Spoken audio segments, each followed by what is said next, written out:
बिस्मिल्लाहिर्रहमानिर्रहीम। अस्सलाम वालेकुम। मेरा नाम है मोहम्मद माजिद और आप देख रहे हैं मेरा यूट्यूब चैनल। मैं उम्मीद करता हूं कि आप बिल्कुल खैरियत से होंगे। अल्लाह ताला आपको और मुझे ढेरों खुशियों से नवाजे। आज का मेरे दो इम्पोर्टेंट टॉपिक हैं, वीडियो एंड तक देखिएगा, आपको बहुत कुछ सीखने को मिलेगा। सबसे पहले मेरा टॉपिक होगा सेल्स टैक्स की रिटर्न, जो कि ये कैपिटल के अकॉर्डिंग 5 टाइम से ज़्यादा इंक्रीज़ कर रही है। सेकंड नंबर पे मेरा इनकम टैक्स की प्रिपरेशन है। दो इनकम टैक्स रिटर्न 2024 आगे आ रही है, उसकी प्रिपरेशन के बारे में आपको ब्रीफ करूंगा कि उसमें वाइट मनी कैसे इंक्रीज़ की जा सकती है। सेकंड नंबर पे अगर आपने कोई प्रॉपर्टी या कोई आपने कोई ऐसा एसेट्स परचेज़ किया है और आपके पास वाइट मनी की कमी है, कैश इन हैंड में प्रॉब्लम है, बैलेंसिस में प्रॉब्लम है, उसकी प्रिपरेशन कैसे की जा सकती है, आज मेरा ये उसके ऊपर ब्रीफिंग है। वीडियो अंत तक देखिएगा, आपको काफ़ी कुछ सीखने को मिलेगा। तो चलिए मैं स्टार्ट करता हूँ सबसे पहले सेल्स टैक्स के ऊपर।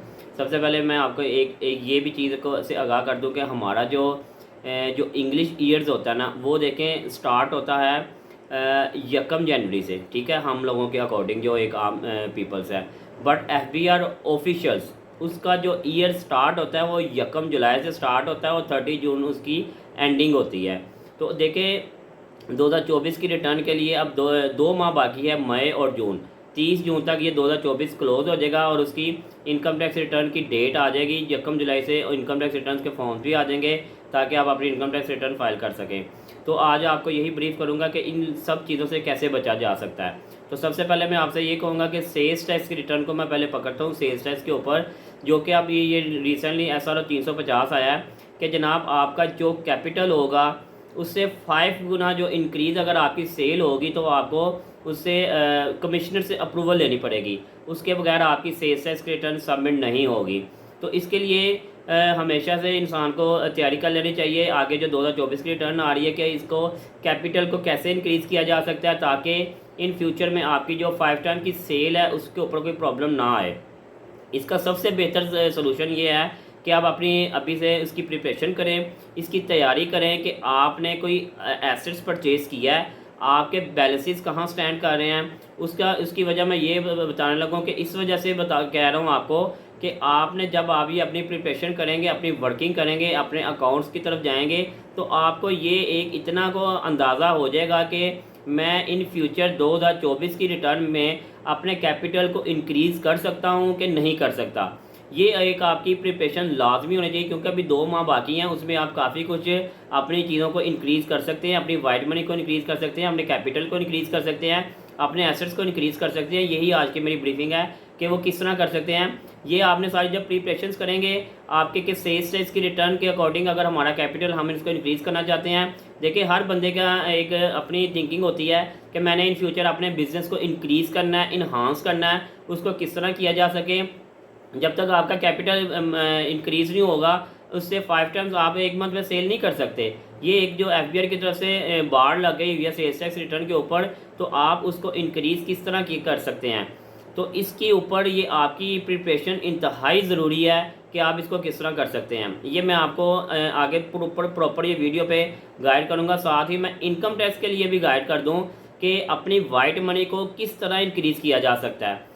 सबसे पहले तो आप मैंने वही बताया ना कि इसके ऊपर वर्किंग करें। अगर आपने कोई प्रॉपर्टी परचेज़ कर लिया है, अगर आपने कोई गाड़ी परचेज़ कर लिया है, या आपके बैंकिंग में बैलेंसेस जो बहुत हाई आ रहे हैं लास्ट ईयर की रिटर्न के अकॉर्डिंग, तो आप सबसे पहले ये देखें कि इसका डिफरेंस कितना निकल रहा है, कि आपके ऊपर जो वाइट मनी का आपके ऊपर जो शॉर्टेज है, जो शॉर्टफॉल है, वो कितना निकल रहा है। उसके अकॉर्डिंग फिर आप अपनी वर्किंग करें। वर्किंग करके जब आपको पता लग जाता है कि 20, 30, 50 लाख, 1 करोड़ फ़र्ज़ करें कि उसमें शॉर्टफॉल निकल रहा है, तो इसको रिकवर कैसे करें। सबसे बेहतरीन और अथेंटिक जो सलूशन है ना, मैं आपको यही सजेस्ट करूँगा कि आपका अगर कोई blood relation out of country है तो आप उनसे रेमिटेंस मंगवाएं, ठीक है। अभी भी 2 माह आपके पास हैं, मई की अभी स्टार्ट ही है और आगे जून, तो आप उससे रेमिटेंस मंगाएं। अगर ब्लड रिलेशन है तो आप उनको 6 बिलियन से ऊपर भी जा सकते हैं। वो ठीक है, आपसे कल को पूछ सकते हैं ना कि ये आपकी रेमिटेंस ही या आपके पैसे कहाँ से हैं। तो ये आप इसके ऊपर आपके पास प्रूफ होगा, आपके पास सारे इसके अथेंटिक जो है रिकॉर्ड होगा, आप वो प्रोवाइड कर सकते। बट इसके ऊपर टैक्स कोई नहीं है, एक बात हो गई। दूसरी बात ये कि अगर वो ब्लड रिलेशन नहीं है तो फिर आप 6 मिलियन यानी कि 60 लाख से ऊपर नहीं जा सकते, वरना आपके ऊपर क्वेश्चनिंग होगी। ऐसी क्वेश्चनिंग होगी कि आपको टैक्स अदा करना पड़ जाएगा। तो आप कोशिश करें कि अगर ब्लड रिलेशन नहीं है तो 6 मिलियन से नीचे रखें। अगर ब्लड रिलेशन है तो आप इसको ऊपर भी जा सकते हैं। सबसे अथेंटिक और पावरफुल तरीका तो यही है कि आप बाहर से रेमिटेंस को मंगवाएं। सेकंड तरीका ये है कि अगर आपके पास वाइट मनी का शॉर्टफॉल है, आपने कोई प्रॉपर्टी परचेज कर ली हुई है और आपको समझ नहीं आ रही कि अब मैं अपनी इनकम टैक्स रिटर्न 2024 में इसको किस तरह जस्टिफाई करूं, इसको किस तरह रिकनसाइल करूं, तो उसका तरीका ये कि आपके जो ब्लड रिलेशन लगा लें, फिर मैं वही कहूँगा जो ब्लड रिलेशन है आप उनसे गिफ्ट ले सकते हैं। आप उनसे गिफ्ट लेके, लेकिन उसमें अभी भी मैं 2 माह पहले वीडियो जनरेट करने का मकसद यही है कि इसके ऊपर एक प्रॉपर आप उसकी ट्रांजैक्शन करें। आप एफबीआर की जो लीगल रिक्वायरमेंट्स है उसको कंप्लीट करें।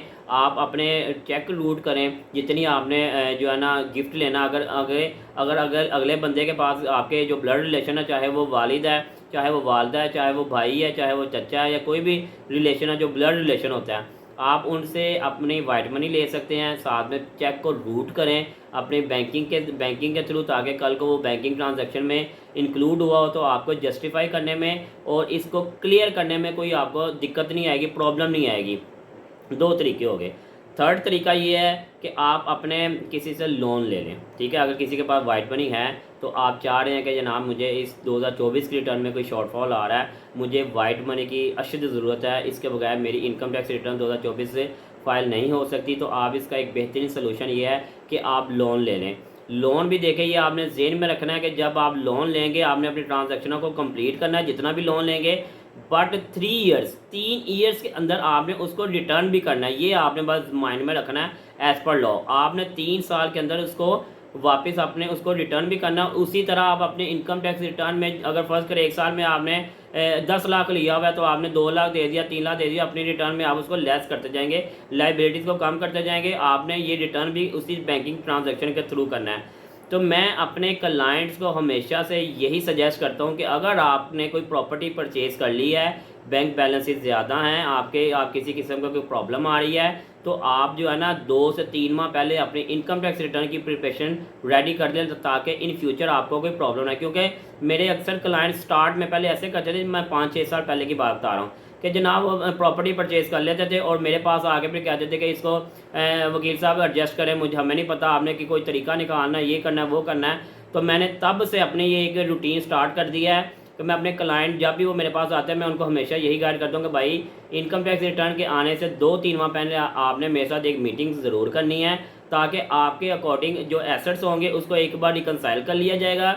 जो शॉर्टफॉल है वाइट मनी का उसको हम किसी न किसी तरीके से रिकवर करने की कोशिश करेंगे। थर्ड ये था कि बाज़ औक़ात के किसी के बैंक बैलेंसेस बहुत ज़्यादा आते हैं।